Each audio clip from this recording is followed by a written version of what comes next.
Hello everybody and welcome back to my channel.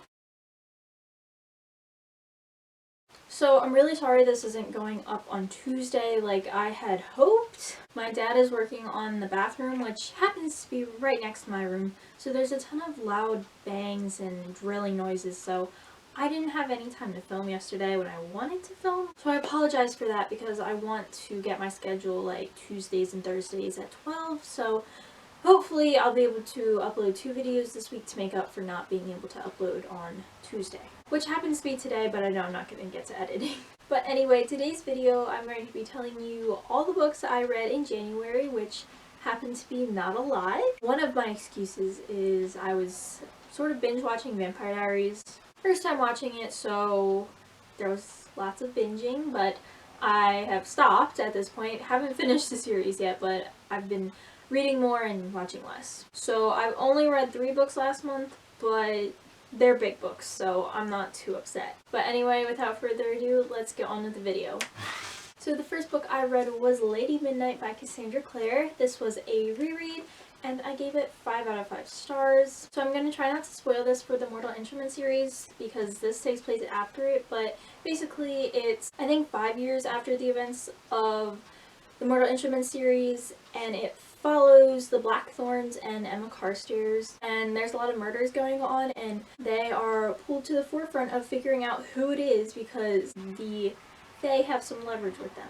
And plus, Emma is trying to figure out who murdered someone close to her. So I really enjoyed this book.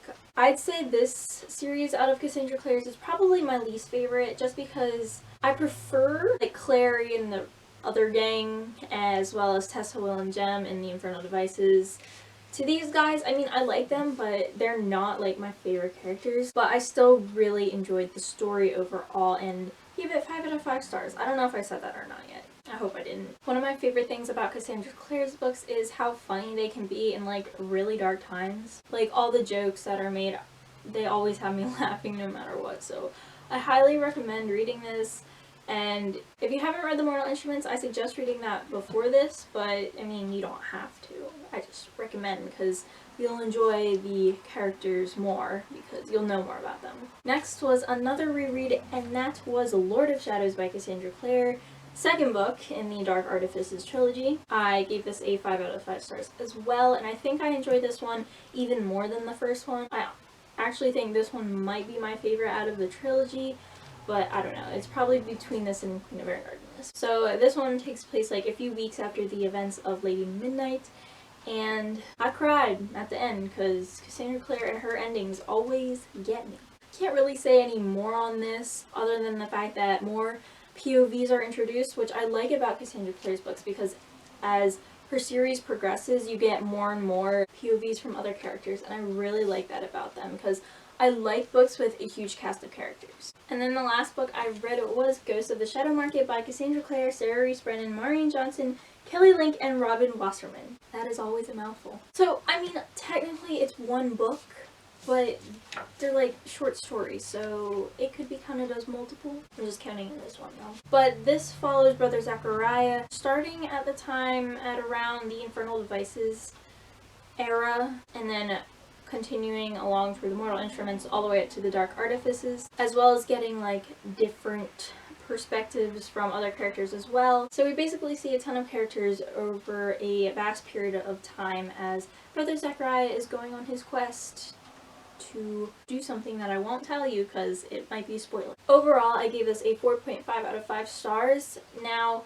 the last 2 stories are what like made me take that half a star off because they happen at the end of Queen of Air and Darkness, and I only realized that until I finished that book. So when I got to this point, without having read that book, I was so confused. I thought it was like some weird dream or alternate reality thing.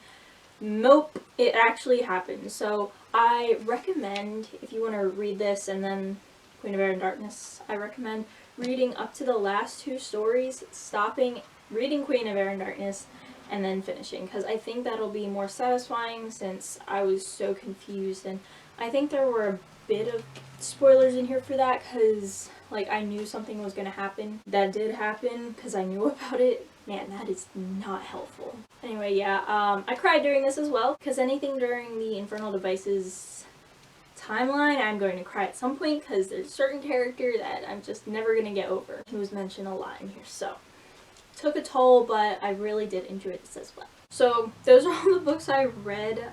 Yeah, not a lot, but this month I'm hoping that I get to read more. I've already finished one, I'm reading another one, so hoping to keep the momentum going, but I am getting back into writing a lot because I haven't been doing that a ton recently, so I don't know, we'll see how it goes. Anyway, that's all for today. I hope you guys enjoyed. Thanks for watching, and I'll see you guys next time. Bye!